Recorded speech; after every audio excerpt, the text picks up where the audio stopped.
এই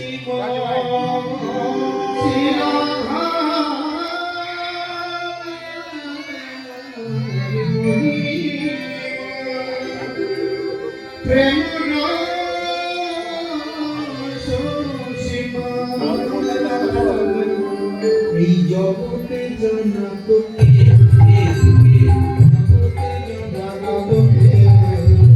জগতে জানা তো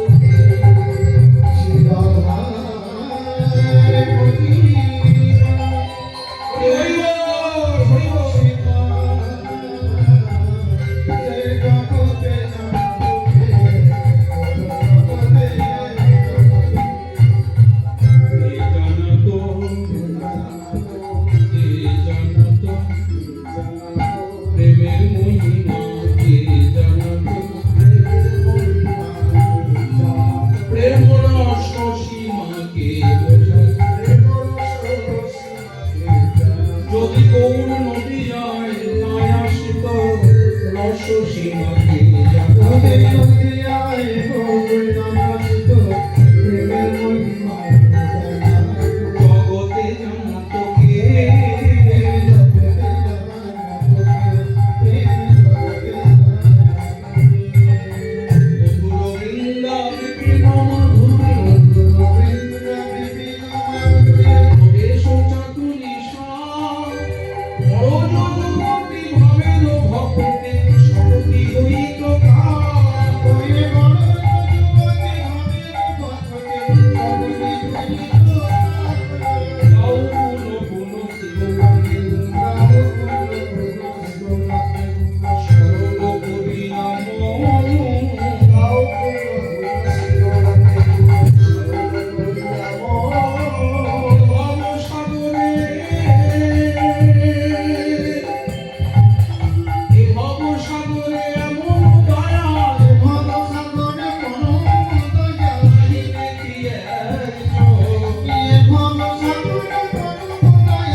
মার্জন করে শিবাস পণ্ডিত যখন প্রভুর কাছে ফিরে এলেন, প্রভু জিজ্ঞাসা করছে, শিবাস এত দেরি হলো?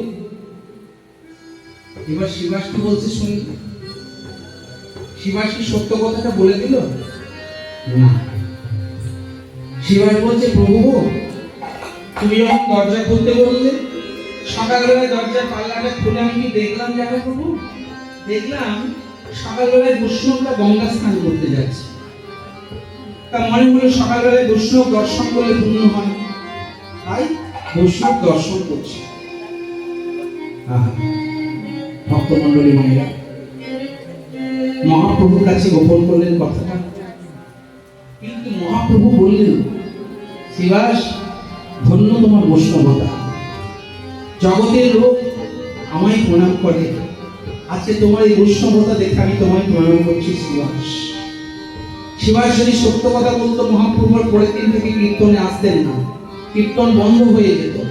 সেই কীর্তনকে তিনি অটুট রাখবার জন্য, স্থায়ী রাখবার জন্য শিবাস পণ্ডিতের কাছে যেটা শুনলেন, শিবাস পণ্ডিতের মহান জয় জয়কার গাইলেন মহাপ্রভু।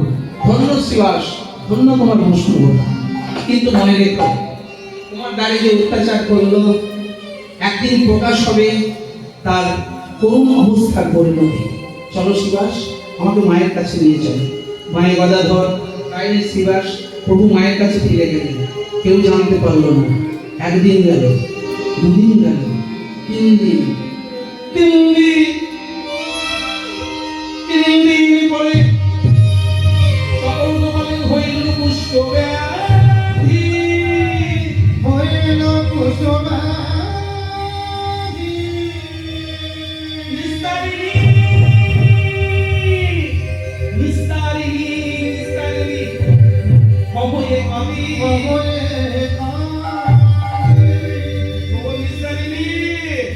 এই দেখো আমার হাতগুলো কেমন কাঁপছে, দেখো কি জ্বালাবো। নিস্তারিণী বলে অত চিন্তা করছো কেন? কই দেখি দেখি দেখি, কাছে এসে নিস্তারিণী হাতগুলো উপর করো দেখি। ও মা, সংসারে বিষাদ চরিত্র দেখিয়া আমার পরাণে লাগিছে এই কলিকাল সাপের মুখে সতিয়া রয়েছে। আমার না জানি কখন কি হবে, আমার না জানি কখন কি হবে, আমার না জানি কখন কি হবে, না জানি কখন কি হবে। কলিকাল সাপের মুখে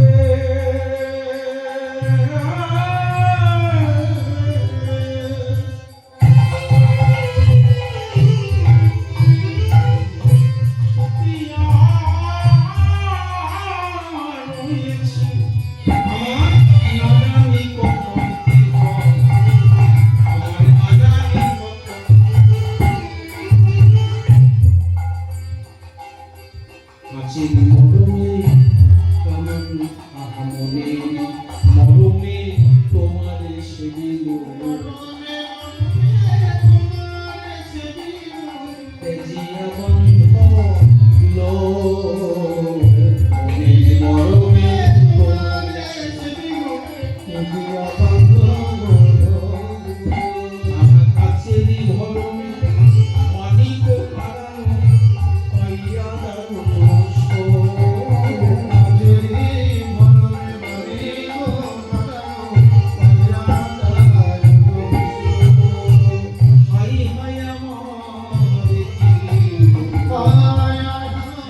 লাগিল বাড়িতে লাগিল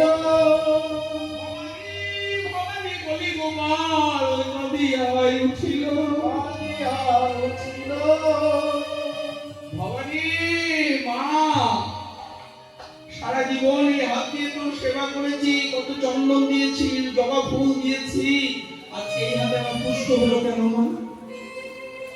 এই হাতে আমার পুষ্ট হলো কেন আমি বলে দে। কেন জ্বালা যন্ত্রণা আর আমি সহ্য করতে পারছি না মা, আর তোর হাতে আমি পুজো করতে পারছি না, আমায় বলে দে আমি কি করবো, আমায় বলে দে। চৈতন্য ভাগবত তার সাক্ষাৎ লীলাদ্রষ্টাতে চৈতন্য ভাগবতে লিখে রাখবে। ওই মাংসগুলো ফোসকা হয়ে যখন ফেটে গেল, গোটা সর্বভঙ্গে দন্দনে ঘা হয়ে গেল, আর ঘায়ের মধ্যে পচন ধরে তার মধ্যে পোকার সৃষ্টি হলো, আর সেই পোকাগুলো কামড় দিতে শুরু করলো চপলের গায়ে। অনন্ত কীটের কামড়, চপল সহিতে না পারে,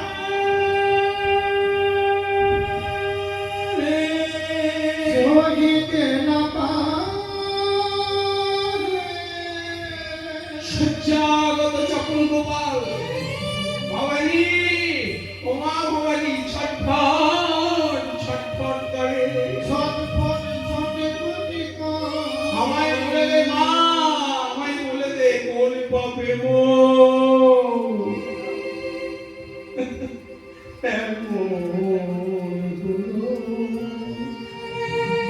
জয় মা বলো দয়া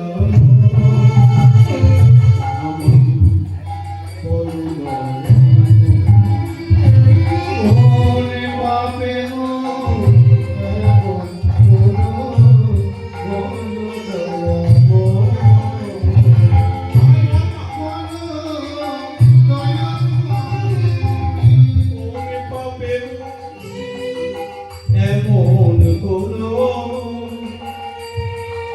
বলো দয়া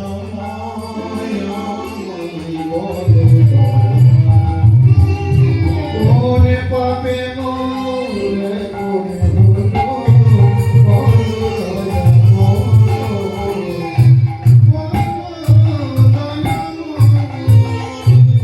জীবন মনের মাটি পুড়ে হলো আমার মনের মাটি পুড়ে হলো জীবন মনের মাটি পুড়ে হলো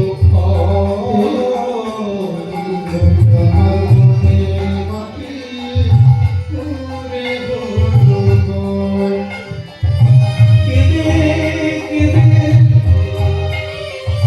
বলবো তো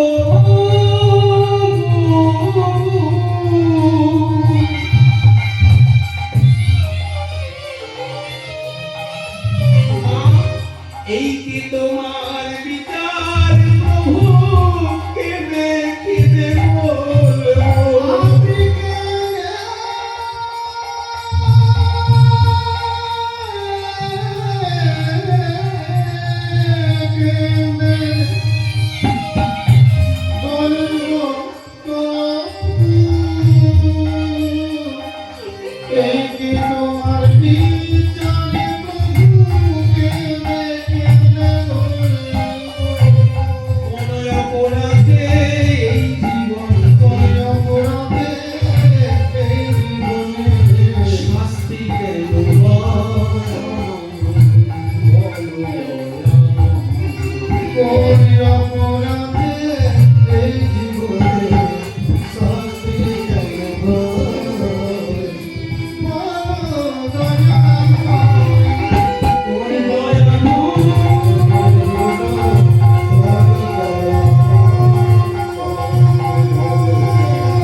তিনি কলার পাতায় খাবারটা নিয়ে এসে স্বপন গোপালকে যেই দিতে গেলেন, বলছি কই গো শুনছো?